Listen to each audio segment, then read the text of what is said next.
I'm not my thoughts. If I'm not my thoughts, then who am I? Because I was always wrapped up in my identity, defined by my thoughts, the diagnosis. I was going to have all these lifelong issues and needed a cane for the rest of my life and all this medicine. So I was sitting with this question now with who am I? 2, 3 weeks later, I'm sitting 5 minutes twice a day. One evening after my practice, I just heard a voice say, perfect spirit. I'm like, that's it. I'm not this damaged body and mind. Then I just had a deep, deep sense that all is well. I felt this great sense of peace come over me. You could have given up, but you didn't. You could have stopped believing, but you didn't. You could have kept living their expectations, but you decided to make this life your own. And in turn, you're here. Hello everyone, today we're meeting Baba Sam Shelley, the Miracle Man.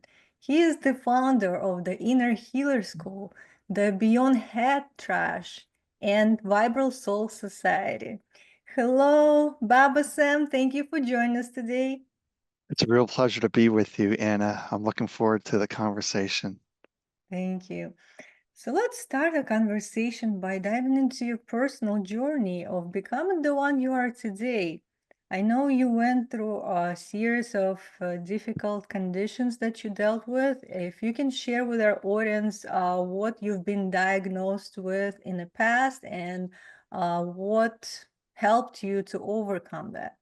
Yeah, so it all began at age 6 for me when I was run over by a van, which caused a lot of traumatic head injuries, broken bones. It created a lot of things. And what they realized today that they didn't back then was early childhood trauma frequently has a mental health component with it. So that accident led into bipolar, and they see that correlation today. So the first diagnosis was bipolar, but I didn't get that diagnosis until I was in my 20s. So I went through high school, grade school, all through as an undiagnosed bipolar. So it was a real adventure.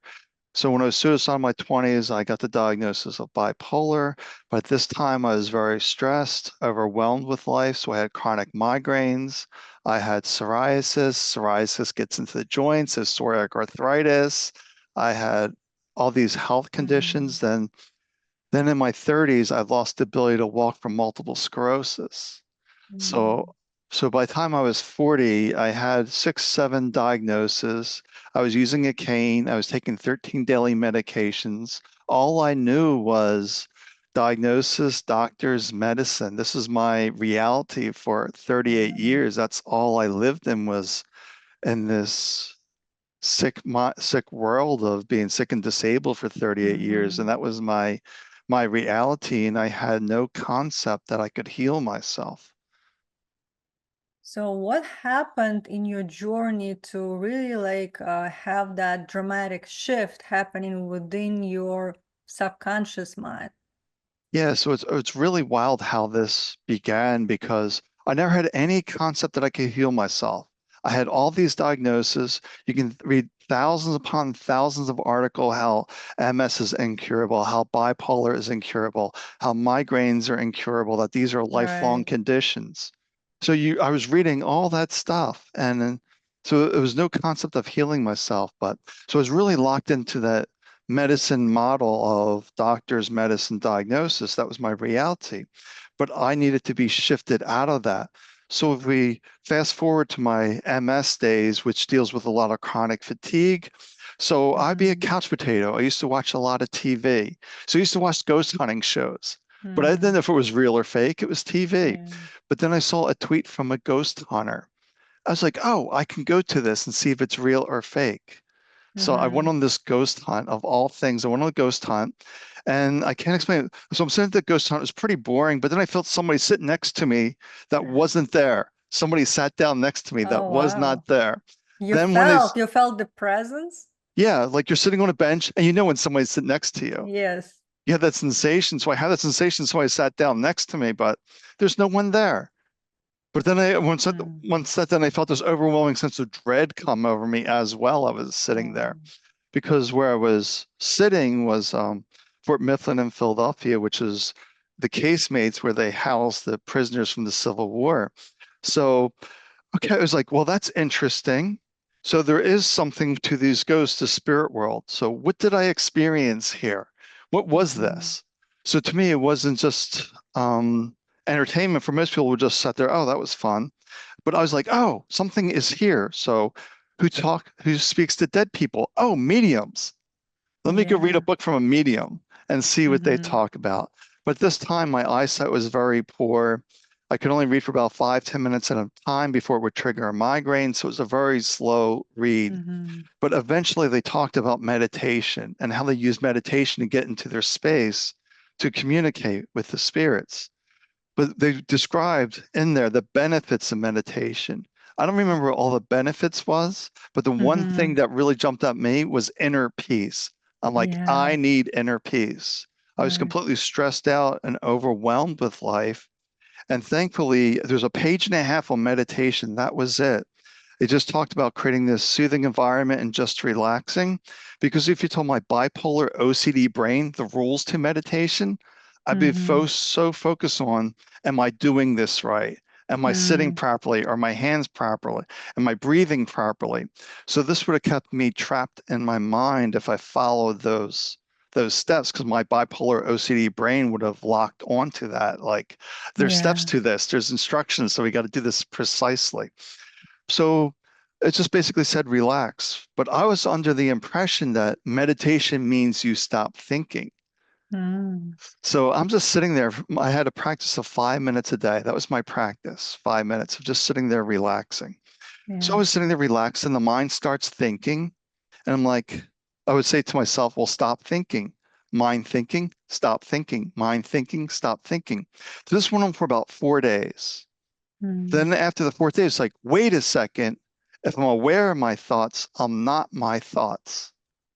This was a huge realization for me to realize I was not Mm-hmm. my thoughts, because Right. I took my thoughts as my truth in my 20s and nearly killed myself because of it. Mm. So now I have this realization, I'm not my thoughts. If I'm not my thoughts, then who am I? Because I was always wrapped up in my identity, defined by my thoughts, the diagnosis, that my Yes. diagnosis was my destiny, that I was incurable, that I was going to have all these lifelong issues and needed a cane for the rest of my life and all this medicine. So to have that realization it wasn't my thoughts was huge. Then after that, I was like, okay, if I'm not my thoughts, then who am I?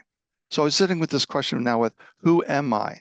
So Mm-hmm. now when the mind would start thinking, I would just come back to like, where are my feet? I would just come back to like where my feet are. That's basically how I kept my focus was. It wasn't breath because I didn't have any of those instructions. It was like, okay, where if the mind starts thinking, I'll just come back to my feet. So Yeah. I'm sitting with this question now for who am I? So 4 days in the meditation, I realized it wasn't my thoughts. Now I'm into the question of the who am I? So I guess about 3 weeks after of not knowing that I wasn't my thoughts, 3 weeks later, and sitting 5 minutes twice a day, one evening after my practice, I just heard a Mm-hmm. voice say, perfect spirit. I'm like, that's it. My spirit is perfect. I'm not this damaged body and mind. Then I Yeah. just had a deep sense that all is well. I felt this great sense of peace come over me. I just knew all is well. And all sense of fear, worry, concern about my health was simply gone. I knew it was Mm. all over that day. Wow. So So, you realize within yourself that you're already healed, pretty much. yeah. So it was pretty much just so then at this point, it took some time for the body to catch up to that. Mm-hmm. So I was just following this inner voice. I don't know how to describe it. Sometimes I would hear that voice, sometimes I would have a knowing, and I would just follow that voice to the recovering the body and the knowing to recover the body. So one of the first things that came through was to do yoga. My mind was in all Mm-hmm. protest about that because I had no balance, no flexibility, all sorts of stories. But I can't explain it. I just simply trusted that voice. It's like, all right, I'm going to go sign up for yoga now. We're going to do yoga. We're going to figure this thing Mm. out. We're going to do yoga. So at first I was very tipsy in the beginning. It was very challenging, but I was doing it, you know, 3, 4 times a week. I was pretty consistent with it. Then six Yeah. months later, no more cane. My balance was coming back online. I was Mm. tapering my medicine off at this point, and the body was really starting to recover. And Mm. within 14 months, the body was completely recovered. I wasn't on any medicine, needed no cane, no nothing. So within that first month, I had a radical awakening and what some would call a spontaneous healing within a Mm. month. So, So within a month, all of your condition disappeared. Is that right? well, within a month, I knew it was all over, and Right. the body had to recover Catch up. because it Mm-hmm. was sick and disabled for 38 years. So Of there has to course. be a recovery time, but I basically knew it was over at that time, and the mind pretty much went offline. Like there wasn't anything for me to figure out. I Like, how do see. I do this? I just had this knowing. I would hear this voice, like this, our true self, you could say it was, that Yeah. deeper essence within us. And so I was just listening to that voice and I just trusted that voice. So it was just say, do this, do this, do this. So after this 14-month journey, at this point in my life, I had three neurologists, one for the migraines, two for multiple sclerosis. So I made Mm-hmm. an appointment with one of my MS doctors. Well, said before this appointment, I'm going to get all the testing done before I see him because I'm in good health now. Let's go get Right. the brain scans. Let's get the blood work. Let's get all this stuff done. So I go into the appointment, his last appointment of the day, and he's just puzzled. Well, your scans are clean, your blood work's perfect. He's doing a physical exam of me. All he sees is a non-specific hand tremor that everyone has. And Mm-hmm. since I was his last appointment of the day, he questioned me for 45 minutes trying to quantify what I did, and he had no explanation. Later, I ran into Dr. Gabor Mate at a conference, and I was Mm-hmm. telling him about my journey, and he was asking me a few questions, and he basically paraphrased it. Oh, you stopped taking your mind as your source of truth. Oh, you see, so he knew that that's the source of suffering because that's what people identify with, right? Right. So that was my source of truth for 38 Mm. years, and it kept me in pain and in suffering. And, and it just, when the mind went offline, that stopped. Wow. Yeah, I think it's the big step for people to have that self-realization like you did back when you started doing meditation. And all it took for you is to create that gap between your thoughts and the awareness of your thoughts. So you knew you're not what comes and goes because you're not changing, you are watching them come and go. So it must be that you are not what you used to think you were. And I think that would shift for people the perspective of how they look at life and what they choosing to act upon. Because with your connection with your true self, you trust the process. You know you've been guided. You know you always support it, and you just go with that flow. And you know you're going to the right direction. And this is something I think we've been disconnected from, and that intuition, that voice, that inner knowing, and we need to come back to it, don't you think? Yeah, we need to come back to it. You made a really good point that we are the observer, the witness, the unchanging. So if the Yeah, audience doesn't understand this, realize you had a toddler body, a young adult body, a teenager body, you had all these various bodies, but the one right. who sees through the eyes, the one who listens, has never changed. Yeah, definitely, because the form in which you are embodied could change over time, and that's okay. And yeah, it's like very important for us to come back to awareness, to this present moment, and to really like observe around us and how we're feeling in terms of emotions and thoughts that's coming in and going, and our connection to the outer world, what we see, which is usually presented as a reflection of your consciousness, something you need to know about yourself. What is it that you can learn from that interaction, right?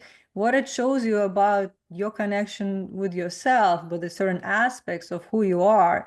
So I feel like if we change our the way we view the world in and out, then everything will become more natural and with less effort and more of a like surrender to what's bigger than you.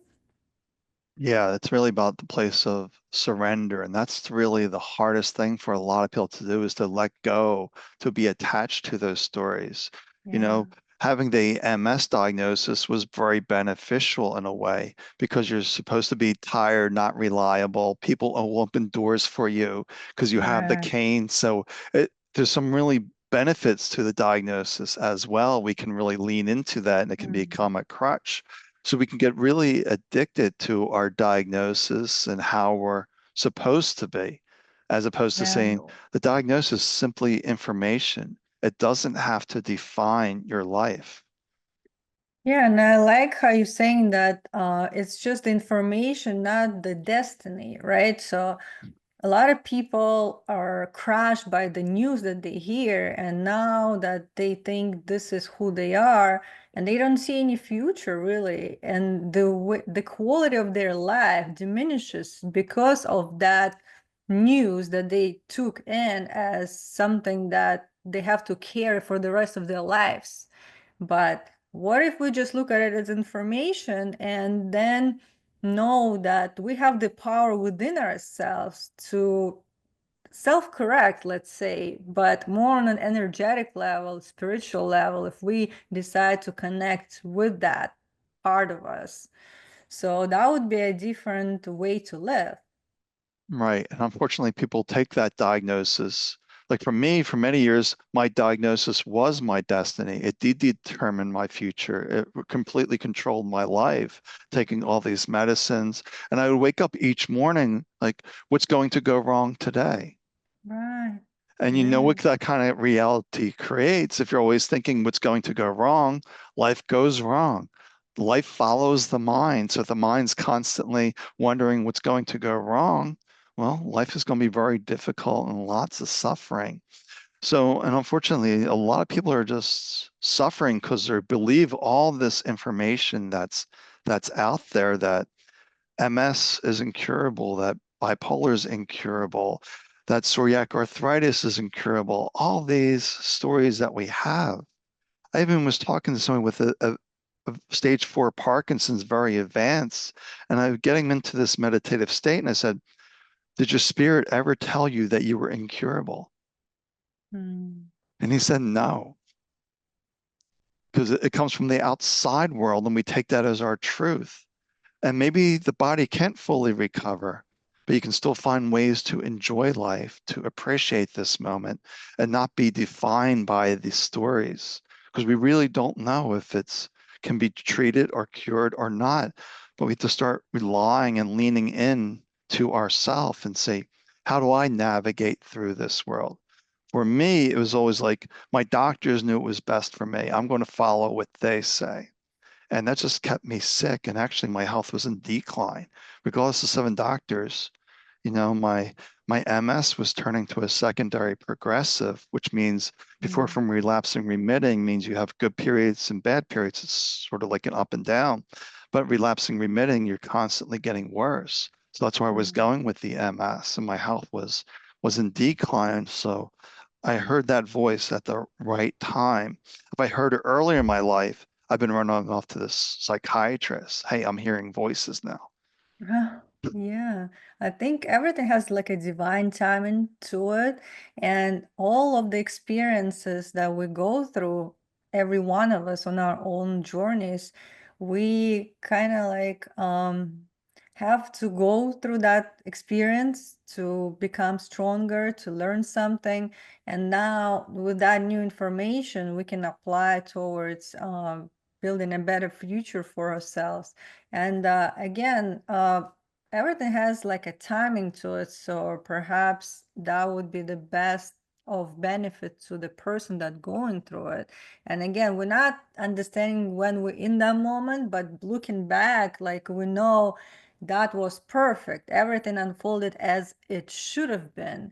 And that what like makes me think that, it's kind of like a higher power, higher intelligence to what is around you and who you are and how you connected to all things. So, and it's not really as personal as you think it is when you start creating your personality and identity around a role, just a role that you're playing here. Yeah, that's exactly it. And what's reminded me of that everything is divine timing because I was a bipolar for many years. So I'd be depressed and manic, you'd be running all over the Mm, place, crazy. So when I was diagnosed with multiple sclerosis, I could no longer run around. So when I was manic, there was nothing I could do about it. yeah. So there was a benefit to the MS. It chopped off the mania. You couldn't really act on that anymore. So I lived with that MS for 7 years because I didn't know a way out. And it's just Mm, for me, the way out was to have a paranormal experience that the mind couldn't understand. And that led me down to an interesting path where I read about meditation. It's all that divine timing that what was going to get me out of all this stuff, being fatigued and watching TV. Then yeah. from TV, having an experience where I dove in.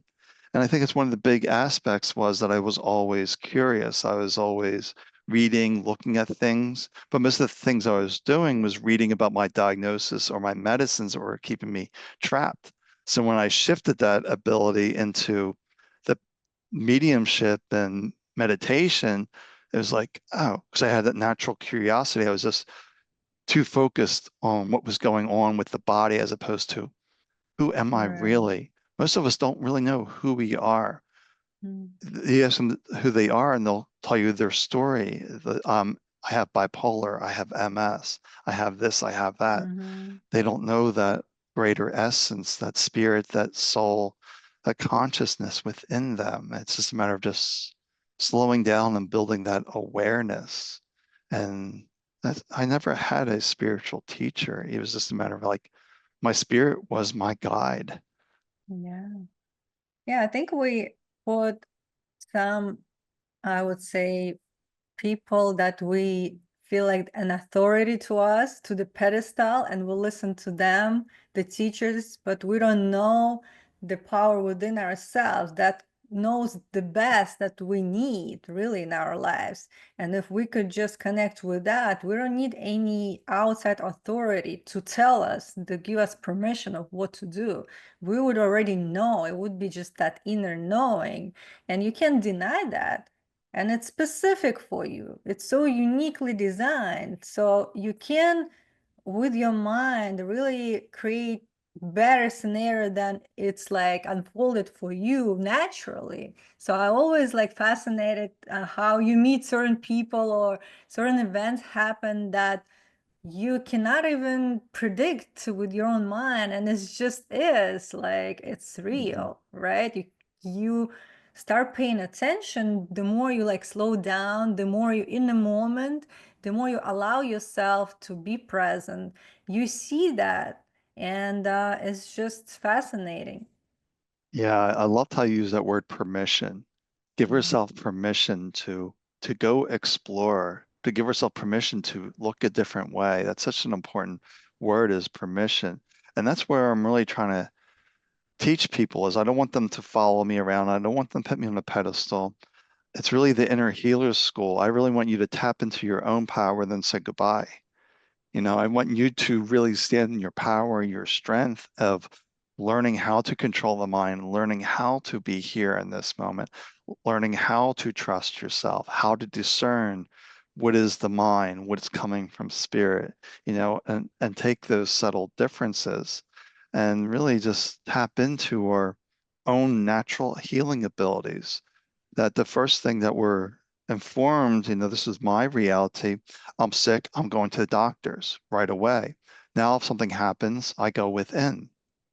Do I need outside help? Do I need medicine? Because I'm not against medicine. Sometimes the body yeah, needs help, but of you need course. to check in with yourself first instead of the default programming. Okay, what's going on with the body? It feels like it needs some help. Let me go see a doctor and see what's going on. So it's not about, it's really about trusting yourself first that you go to within first, then you see where you need help, where you need assistance, that it starts with you, then the outside world is simply your tools, your aids, your helpers. Yeah, definitely. And again, with us, really knowing that we're here for a reason. There are no mistakes. If you exist, you are here to serve a certain purpose, to help others in your unique way. And you have to know that you are important and that self-worth, it's inherent. You don't need to prove yourself to anybody. You are worthy just by being here. And if you accept that, you start prioritizing your health and wellness and be really intentional of setting time on a daily basis for yourself to connect with that bigger part of you, to that inner peace, and experience that for yourself.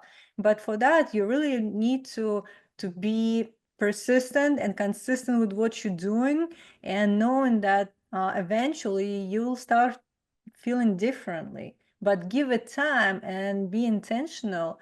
And I feel like if we like start putting in our schedule blocks for just reconnecting via meditation or maybe yoga practices or something else, like connecting with nature. Everybody is different, but what is it that gives you that sense of joy and perhaps peace and coming to awareness, right? So you find that for yourself, and this is something I should be doing on a regular basis, and it's important for me. Yeah, that's really who we are, is that inner peace. So the first thing I do is get people to experience themselves. They usually say I feel very relaxed, very calm, I'm at peace. They just feel really still. I'm like, that's who you really are. Even people that have been meditating for a long time will say, I never felt peace like that. And it's like, well, you're probably focused on the rules of meditation. So there's a little mental interference there. And we're trying to strip away all of that so you can really feel deeply relaxed, really deeply calm. And that was part of my healing journey, to reduce all that stress hormones running through the body, and all this Yeah. stuff is just being calm and at peace. And the body will naturally start to restore itself. And they've seen this. People that just meditate for 30 days, even it's a minute or two, they'll see physical changes in the body because you just release that stress. Yeah, and stress is the common denominator in all of those conditions, right? So it's no surprise that people who are constantly stressed every single day put their body under condition where it start developing this disease, right? So how can you restore that balance and relax, really like deeply relax within yourself and take it as normal state of being? Every day it's normal. We don't have to be all times tense and stressed and be afraid of something happening. It's not how we're supposed to be living. Right. And one of the things I really see, it's really interesting. I saw this within myself, that was always judgmental and critical of myself. So if I see someone with an autoimmune disease, I can see that they have an element of low self-worth, a lot of judgment toward themselves, a lot of criticism toward themselves. So one of my big teachings is let go of any judgment and criticism of yourself. That's just Right. mental interference, realizing you're doing your best based on what you know of this moment, and you're like, you did your best, you let it go. And if things aren't working out, you just keep taking those steps, and just really about slowing down and making intentional actions, but really let go of all judgment, all criticism, and of other people too. Of just let it go and say, don't let that disturb your peace. And one of the things I like to do is somebody's talking to somebody and they're saying something that's triggering them. It's like, Mm. if they're triggering you, act like you're speaking a foreign language that you don't understand, then notice the color of their shirt. Which shoes are they wearing? Notice their attire, because we're either in the mind or we're here in this moment. So somebody's triggering you, instead of being in the mind, being triggered, just be present where their words don't have power over you. Right. And I think it's important for us to remind ourselves to come to that present moment. And I think it works for, like, it worked for you to like noticing something, let's say the clothes that you're wearing, the shoes, whatever is outside, you can focus on that and it comes to that present moment. Also, we have five senses, and through all of those senses, we can just reconnect with that sensation in that moment, knowing it's happening now. And the more we set up certain reminders around that, the more it like snaps in our mind, and it's just a wake up, and it has to be not just like once a day, but every moment that you can, just bring yourself to that. Right. Yeah, I love that to engage the Yeah. sensations that we're experiencing, everything if you get practice, because what you're doing, you're basically going from the mind to the present moment. You're putting a gap into the thought stream every time you come back. The more gaps, the more inner peace, the less stress. So you want to keep adding those gaps, whatever you're doing, whether you're eating lunch, taking a walk, whatever it may be, engage your senses. Like one of the things I noticed when I watched the Dalai Lama, he's constantly touching things. Oh, yeah, it's on purpose. He's keeping himself here. I Of just course. noticed that I was watching one of the videos and he's like, he's touching things, whether it's people, something, his hands are always on something. Yeah, if you remind yourself through touching, or even when you smell something, or when you eat food, if you eat intentionally and you feel what you eat and the taste within your mouth, it also reminds you of presence. And again, whatever you see, whatever you hear, the sounds, right? So everything could be utilized for our benefit in terms of a reminder to come back.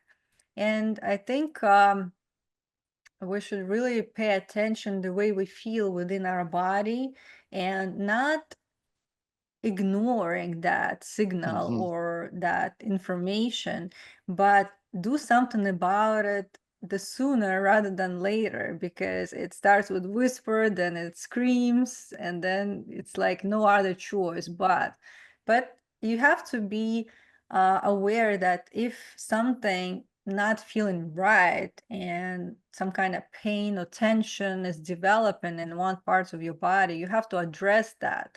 And it's your responsibility to have that wellness within physical, um, like vessel that you're in right now. So you have to take care of it, as well as the thoughts, like you mentioned, judgment and self-criticism, our negative self-talk, or head trash, how you call it.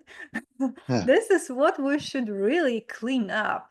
And we start looking at it and choosing, do we want to continue put that trash in our head and continue that pollution, because it's like a poison. It's not physical, but it is a poison in different way.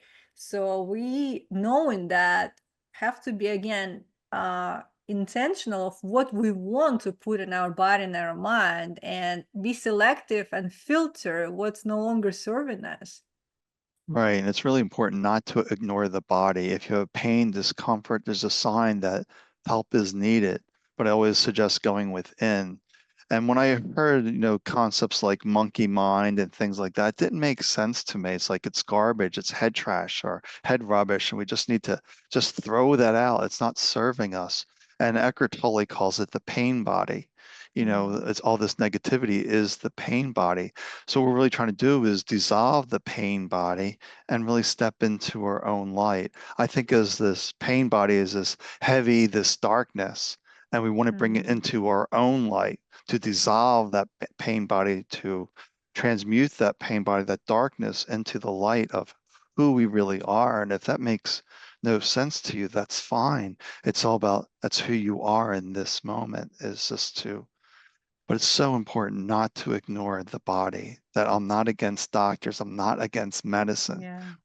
This body has needs and challenges that you may not have everything within you to correct. Like I was using yoga, I was doing, things outside of me because that's what the body required. Right. And you will know what you need again once you start reconnecting with that true nature. I feel like you would just either intuitively know, or I don't know, maybe some people will hear something, but if you trust that and you can just let it be your guide, right? So you don't need any other person's permission or opinion on what you should do because you know it for yourself. Yeah, that's really it, that Yeah. you are the answer to your question.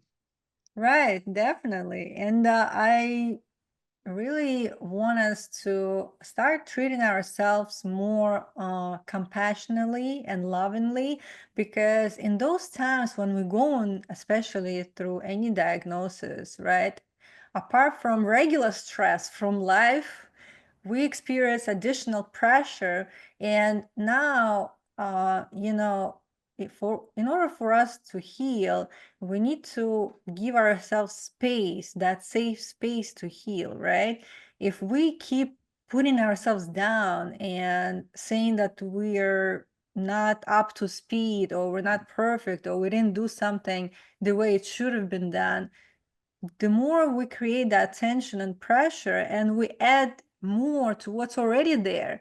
How can you treat yourself as a wounded child, right? For the child, you will show love and compassion, and you would hug that child and you would provide space to heal.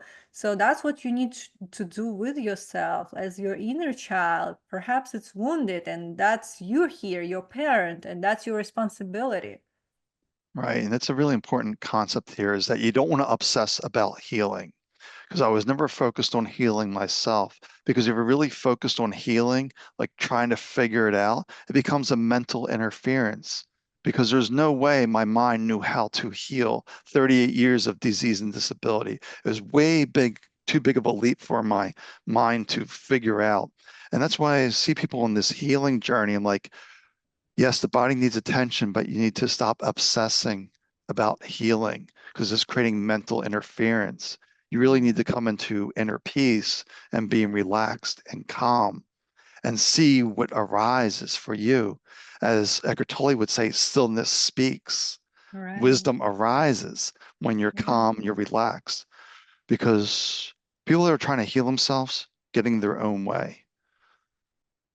Yeah, and again, you might have some ideas of how you can heal yourself, but you would not know the whole picture.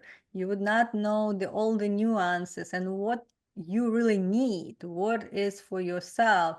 So I feel like our mind is limited in a way, and we just need to accept that and just trust that there is a higher intelligence guiding us, and that's what just the way it is, and nothing bad about it. It's not like we're losing control. Like, I think people afraid of not being in control of their lives, but I feel the more we relax into it, the more everything becomes more organized in the way it should have been.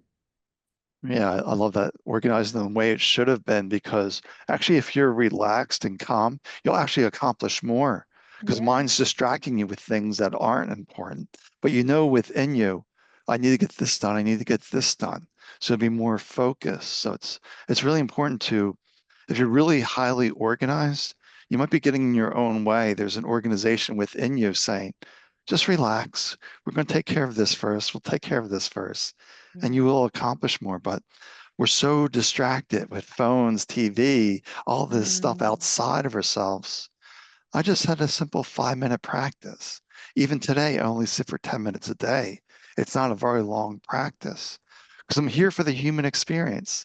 I didn't come Right. to Earth to sit in meditation all day. Yes, I could do that, but I'm here for the human experience, and whatever Right. that may be. Definitely. And I agree with you. We don't need to put pressure on ourselves or meet certain standards. There are no standards. Nobody says this is right, this is wrong, and you can't get it wrong, really. So it's just unique for your own path, and you are the creator of what you want to see in your life, what you want to experience. So don't be so harsh on like meeting certain expectations of society around you. It's just like once you become more relaxed, at peace, and you're no longer looking for that external validation, and the opinions of others are apparent to you that it's just an opinion. Like everybody has the right to have an opinion, and it doesn't have to trigger you in any way, right? So then, like life becomes easier and more fun and enjoyable, and it doesn't have to be so serious, right? So you can just like release that tension. Yeah, the seriousness also gets in the way because you're laughing. I'm laughing too frequently throughout the day. I laugh at the silly follies we get in, and it's just like, oh, I did this, and you start laughing at yourself instead of beating yourself up. You're like, all right, Yeah. it's just see, we're here to enjoy life, not to suffer. And my life is surreal now, being sick and disabled for so long, and now I'm free, and my doctors can't explain it. When when I'm sick or whatever, and I get a doctor because I need an antibiotic whatsoever, I'll tell them my past medical history, and they're like, "Well, what medicines are you taking?" I'm like, "None. It doesn't define me." Yeah, and they probably very surprised to see that. But I think doctors too need to be more open-minded to alternative ways of approaching that condition. And we also need to educate ourselves what is available out there. And if you talk to one practitioner and they recommending you something that you feel within yourself that is not right, you should listen to that inner voice, get second, third opinion, and because you're the one responsible for your health, and whatever you choose, again, like it could really like affect the way that you're gonna heal yourself in the future. So I think you should be more connected with that voice and really know that intuition is guiding you, and it's important part of your journey to lean into um, being connected and really like validating that as an important piece of information as well. Yeah, good, important points here. I wish doctors would look up spontaneous healing because there's literally Mhm. thousands upon thousands of cases that are documented. Spontaneous healings they can't explain. They don't dive much into it because there's no money to be made from that, Right. unfortunately. They don't dive into that. But what's really important we're talking about is that we inhabit this body. We know it the best. And we really need to start trusting ourselves. Yeah, it's going to be a bumpy ride at first until you start to discern what's the mind versus that deeper intelligence. That's a really good word to use for it. This deeper Mm. intelligence within Yeah. us, because it knows the way if we can just relax and trust that.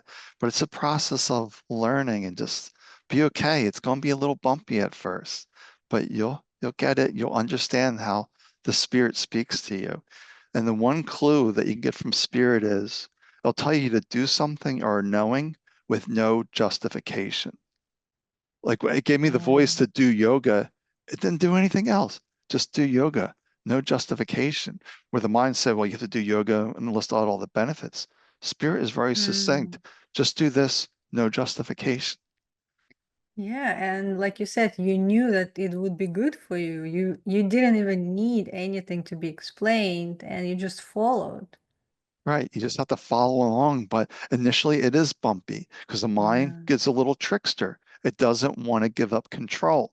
And you can see one of the things the mind likes to do for people that are new to meditation, if you fall asleep, that's the mind's defense mechanism. It doesn't want to give up control. So it makes you sleepy. Yeah. So you begin meditation sitting on the edge of a chair or someplace where the sensation of tipping over will get you back into this moment. So the mind has all these little tricks we need to be mindful of because it's been used to dragging you around all over the place, creating all this pain, all this suffering, maybe even poor finances, poor relationships. The mind messes around with everything. So until you get that under control, then it's going to be a little bumpy, but things will work out when you start doing these practices, very simple practices. I really see one of the things I see on this spiritual landscape is all this complexity. And Mm. like, no, we want to get rid of all this complexity. That's what I'm all about in the inner healing school. What's the simplest thing we can do to get your mind under control? That's really Right. it. What's the simplest way? Yes, definitely. And I'm glad we had that conversation today. For those who would like to connect with you online, how can they find you? Well, they'll find me at beyondheadtrash.com is my main site, and you can learn about the Inner Healing School. I also offer a free healing session there too. And what I do in that healing session is I get you to experience yourself. We clear out all this head trash, and I get you to experience you. And sometimes things happen, miracles happen. I didn't even talk about some of these interesting healing abilities that I have, but sometimes doctors come through in the spiritual realms and they'll just correct something. And we didn't even get into that, but that's another thing. So you can find me Beyond Head Trash. You can find me Vibrant Soul Society, or you can just search the Inner Healing School, which is just starting up now because I really want people to learn to heal themselves, that we have this Mm, innate ability within us. And no one's special. Everyone has this ability because we are spirit. definitely. And as we close today, what would be the final thought for our listeners? Is that you have thoughts, but your thoughts are not the truth. Definitely. Thank you so much. And I hope you enjoyed this episode, and if you did, hit the subscribe button and share it with others. Stay tuned!